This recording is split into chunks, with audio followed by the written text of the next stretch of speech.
The Master Gardener program is a community education program where folks are sharing good gardening information in the community, whether that's helping people grow their own food, be better caretakers of the land, or have a way to improve their communities around them. I'm Jacqueline Mercado. I'm a case manager for the House of Hope stabilization team. So House of Hope is an organization who helps people who are homeless. We affirm that housing is a basic human right. I became homeless at 15 years old. They like people with lived experience to hop on board because we know what it is to feel isolated or to feel like you're away from your community. But then we also know that this is a time where you can build goals and build another community, something that's more towards the goal you want. And meaningful activities is one of them. Eating well is mainly everyone's goal. The homeless diet, it's like if you've been out there 10 years, you've been having sugar and salt. And a lot of our residents deal with high cholesterol, diabetes, high blood pressure. So coming in, learning the gardening, even though I've been in love with gardening, being a master gardener taught me more, especially the mentors that had helped be beside me developing these gardens. I learned a lot. Having the gardens here helps my case management because it gives me an activity with them. Having something to do in the spring and then getting ready to communicate and engage with the community. Reaching out, volunteering, all that comes up when we're in the garden. Family, reunification, that comes up while we're in the garden. We had lettuce this year, we had carrots, we had tomatoes, we had cucumbers, we had watermelon, which was really good this year. It was little harvests, but that little harvest still went to be incorporated in people's dinners. It teaches me a lot when I'm hands-on. It gives me a sense of peace, pride, and I'm learning a lot from the people around me. So all of those things in one is holistic for me. And when you battle certain things like mental health, those little areas add value to your life. So it was really important to us to partner with nonprofits that are already working to improve the local food system and improve access to good, healthy food.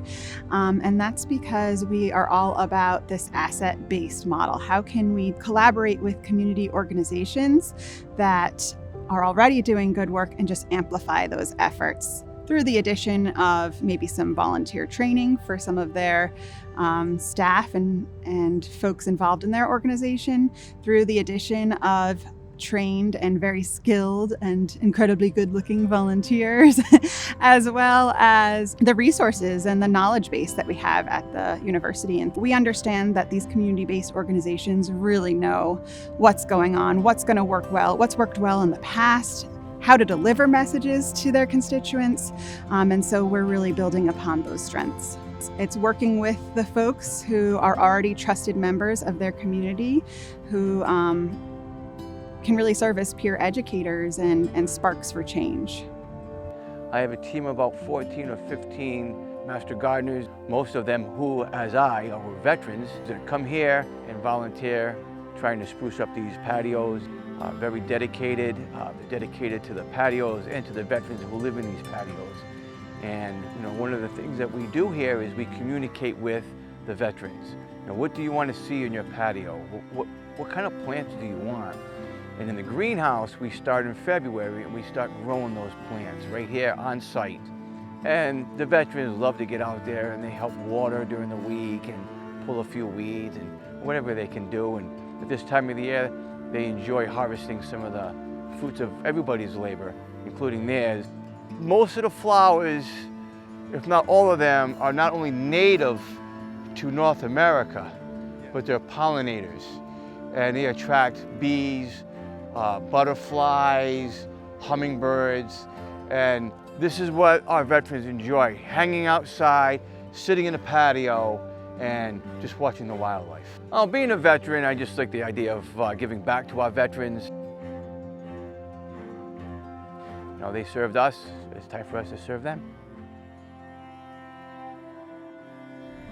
So traditionally, Extension's been all about bringing the research of the land grant system out to the people who need it, but that really makes the assumption that the university is the only place to go for solutions and for knowledge, and that's really not true. So these days, we're changing our approach to be a yes and approach. So it's not one or the other. And an example of this is honoring both research-based information because we love science, we are a university, but also honoring the localized experiences of the community members themselves, ancestral knowledge that people bring with them, whether that's traditional ecological knowledge from indigenous communities, whether that's the information that immigrants and refugees are bringing with them from home and seeing how that can be applied locally. It's really just a lot richer and more beneficial to be looking at all these ways of knowing. There's actually a land-grant university in every single state in the United States.